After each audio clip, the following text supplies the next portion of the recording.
everybody, David Fogel back with you, CEO of the Symphonina Foundation, back with another Symphonina Foundation podcast. And today I'm joined by the team from Lullabies for the Brokenhearted, Lili Haydn, Paul Cantelon, Paul Parker, Ross Johansen. How are you all doing today? Wonderful. Oh, what a privilege to talk with you. Well, let me start by saying congratulations, heartfelt congratulations. It's a wonderful album, and I got to listen to Lili and Paul perform live at the Classical Fantasia this year, which was wonderful. And your recognition with the Grammy nomination for Best Chamber Music and Small Ensemble Performance is entirely well-deserved. Thank you. Thank you so much. Yeah. Lili, why don't you take us through the genesis of the album, and we can ask some questions as we go along. Well, thank you so much for asking. So I'll just say that when my mom was on her deathbed, I heard a melody in its full and completed formation, and I got my violin out and I played for her as she passed from this world. And I always felt like those were the intervals that she gave me to call in spirit. And I've since gone on to play that melody and other pieces of music for 7 people as they've passed. And it's something I did quietly without really talking about. But I felt in this upside down world that was really the only music that I felt like I could. I even had the ambition or stomach to record, but I didn't really know exactly how that would happen. And then last year, my dearest friend and longtime collaborator, Paul Cantelon, brilliant pianist and composer, his brilliant and legendary wife, Angela McCluskey, suddenly passed away tragically. We were all just completely devastated with this, but Paul was literally dying of a broken heart, and Spirit told me that he and I needed to make this album together. And I told him about this, and he just said yes to everything. But I don't think he really, it was really kind of a miracle that he was able to rise to have the courage and strength to show up. And we made Lullabies for the Brokenhearted. We put our compositions together, half his, half mine, and we recorded it at my house, but we needed somebody special to record it. And it could only be somebody with the most sort of gentle and elegant heart. And happily, we were joined by Ross Johansen, whose own personal story had opened his heart, and he joined us, and we made this sacred album together. And it's more than music for me. It's really a prayer to connect and to it's not about the finality of death. It's about connecting to each other, to our loved ones, to spirit. And that's the story of Lullabies for the Brokenhearted.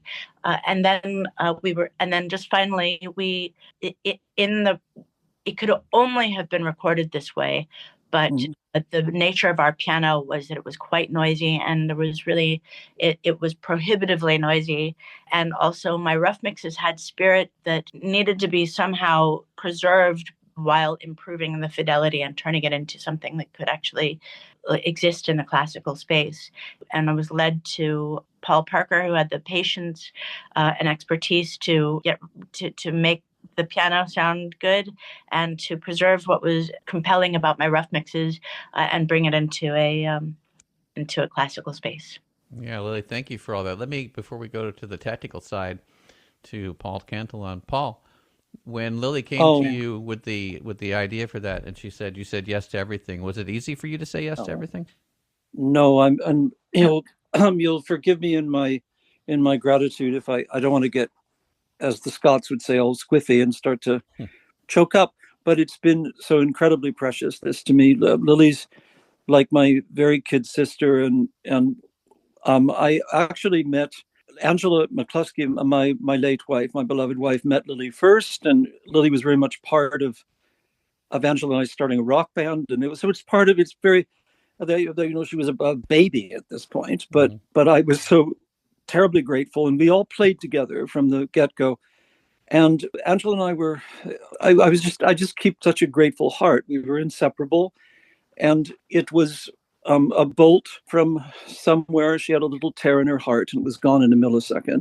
And I was, of course, tremendously there are no words. Lili said it so beautifully, and I mustn't take up precious time, but I don't know. I mean, to say yes, I succumbed to the healing that Lili and her wonderful husband Itai Disraeli sort of instigated. But honestly, to tell you frankly, when she said to me, and my brother was with you at the time, that would I sit at the piano and play, it was about as likely as me to start a football team at that point.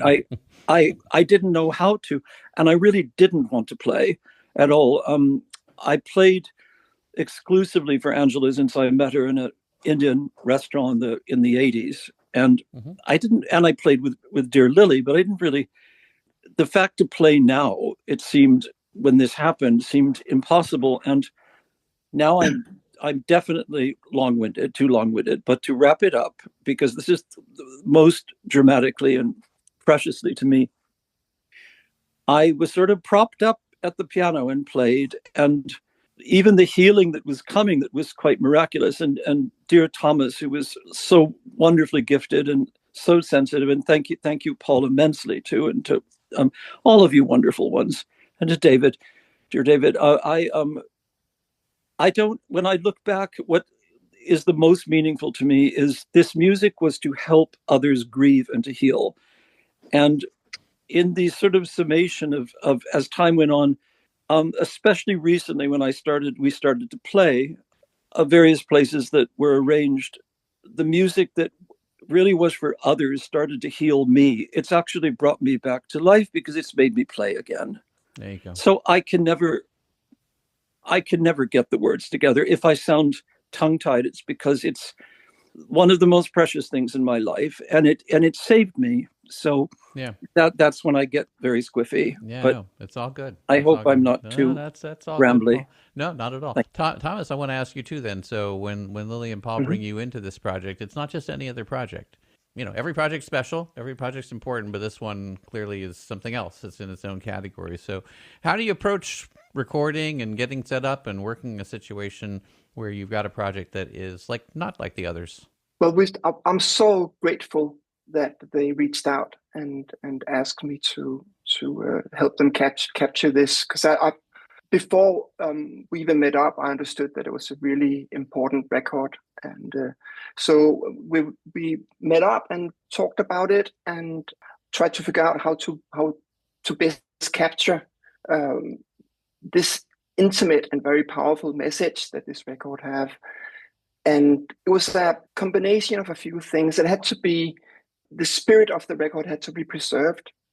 And what was important, what I understood as being really important with this record, was the intimacy and the message and the sense of where they were recording it. And Lili got such a beautiful home, and it feels amazing to be there. And I tried to figure out how we best could capture that. So while they were going through the songs and practicing, playing their beautiful music, I walked around the house and tried to figure out where would be good to put microphones. So I walked up and down the stairwell and went into the kitchen and different spots in the room they were recording in, and it sounded amazing. So I decided to put a couple of microphones up in the stairwell to capture that. It felt really special up there. It's hard to describe. It just it felt like the essence of the house was up there, and it was important to capture that space, and of course the room itself. And then after that, focusing on getting the close microphone sounding good, which was easy. They play so amazingly well, so it was just pointing in the direction of where they were, and and that was kind of it. And then had some really good talks as well, both with Paul and Lili, and Paul's wife Angela is Scottish, and so is my wife, so we talked a little bit about that. And my background, one of the reasons I think I got contacted was I lost my daughter to suicide 9 years ago. Yeah, thank you. And it is a very intimate experience when you lose people. And I was at the hospice with my mom, who had brain cancer, and I went to Denmark in December to celebrate what I thought would be what turned out to be the last Christmas with her. But then the day after I arrived, I got a call from the police that they found my daughter hanging from a tree. Mm. So that was an intense amount of grief that I'm slowly starting to deal with it, but it never goes away when you lose somebody. And in the society we are in right now, I think it's important to open up and tell people about both the stories we have of the loved ones, so we remember them, both remember the positive and the negative part of them, and try to celebrate them. And this record celebrates the life of Lili and Paul's loved ones that are no longer here. And I tried to capture that with all my heart and not to get in the way too much. Yeah. And I'm so grateful that you involved me with this record, Lili and Paul, because it really helped me heal too. No words. Yeah. So glad. No words to say. What a blessing. No one else. It was just gentle, sensitive, just loving presence. And we actually had other friends pop by at times, and I kicked them out immediately and unceremoniously because their energies interfered with it was almost like a shamanic situation. For me, this is, musically demanding, but it's also, it's beyond the music. It really is to call in, it's just every note is imbued with so much love and the intention to connect. And it couldn't have been recorded by anybody else. Or anywhere else. It did end up being quite challenging with the piano sounds, though. Yeah, we'll talk to Paul here about that. Yeah, Paul, if you want to take yourself off mute for a second here, because I think there we go.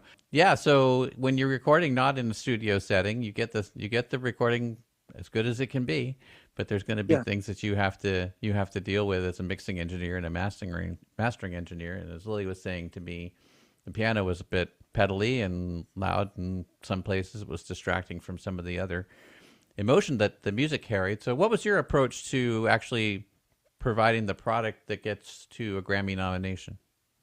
It was definitely a matter of really getting in the mindset of being in that space. And I think one of the things I had talked to Lili early about is it's not just the notes being played, it's not just the musical articulation, but it's also the air in the room itself, preserving everything about the recording that is as magical as it is. And I think especially when you talk about denoising and stuff, a lot of people kind of go, oh, I don't know about that. So that's why we spent so much time on it. I think all in all, probably pushing 80 hours under the microscope, and not because there were sounds to get rid of, but also just to make sure we're not getting rid of sounds that are musical or expressive and stuff, breaths and all of the stuff that makes the music organic and engaging. There was as much effort to preserve that as anything that was getting in the way, and removing things that got in the way of that expression. Yeah. Lili, did you want to say something there? I saw you. And Paul was just incredibly patient with me, because I would go for split seconds and say, and even in the mixing process, it was just, I actually had several other people take cracks at mixing this, because people, especially in our indie Grammy community, there are lots of people who, we're all community. We like to participate in each other's projects. We can amplify each other's projects. We can, it's a wonderful thing. I invited a couple of different people, and they sent me back mixes that sounded great, but lost the spirit. And my rough mixes had the spirit, but lacked the fidelity. It would not have survived the scrutiny of certainly the classical world without the meticulous patience that Paul brought to it. Yeah. Yeah, it was very easy to provide that patience too, because the music's so powerful that it deserved the time to be spent to just make sure that it presents itself the way it's supposed to be presented, as this magical kind of moment of contemplation and of celebration of life and connectivity. It was, I think myself too, I think there were, at least during the mixing process, 2 or 3 different funerals we were also attending. So it was very present for myself. My wife's grandfather passed away, and a friend that we actually went to college with also passed away during kind of the mixing process. So having the project to kind of be a emotional support for myself as well, it was very all encompassing on both like the technical side, obviously a lot of scientific stuff going into mixing, but also the emotional side of mixing, of having the music compel me to like keep going on. And Yeah, Thank you. Thanks so much. The Bless you. category you're nominated for, Best Chamber Music Small Ensemble Performance. When I have the privilege and the pleasure of listening to Lili and Paul perform, I get to hear them play directly, but it's totally another thing when someone's recording you and then having to make that recording have the fidelity, as Lili is saying, to replicate what you're feeling in that moment. So I think it's super important for us listeners in this role to always be incredibly appreciative of the people who are doing the recording and the editing afterwards, not just the playing and not just the composing in Lili and Paul's case. But it's a team effort to be able to generate something at the highest emotional impact. And you guys have all done tremendously well. Thank you. Well, So thank you. everyone involved, it was really just really a team effort. No, I don't think this record would not be with what it is without each person bringing their own special heart to it. I also want to acknowledge Itai Disraeli, who is my husband, but also was sort of a help, was there to bounce mixes off of and, get his feedback and the sequencing. So he's an additional producer. Thomas is an additional producer as well, because his feedback was invaluable. And Kit Wakely, who also helped out in that capacity as well. And I just also like to say, it is Paul Cantelon is so modest. He doesn't say how revered he is as a composer, and that he is Juilliard trained as a pianist. He's a celebrated film composer, and I am also a composer. So, and it's very special for us being on the chamber music category. If we're the only composers playing our own original music in this category. And if we're lucky enough to win, it'll only be the second time in this category that composers playing their own music will have won. Wow. Oh, that's lovely that you shared that. Mm-hmm. Blessing. Well, I hope everybody gets an opportunity, everybody that can, to listen to you both perform from the album, as I did. I don't know if you guys are going to do any more performances. Do you have anything planned? Would be live performances? We're working on it at the moment. Okay. Stay tuned. You can check lilihayden.com or social media, Lili Haydn, and Paul sort of is more ethereal in all of those ways. So although you can check out his wonderful Instagram, but he's a brilliant composer. We're talking about making another album together. Wonderful. And he's my family, my dearest brother, but beyond. And so we will continue. Something will happen. I'm not sure exactly what, but we're available for funerals if you. Yeah, no. Well, that's with music comfort, and certainly does. It saved me.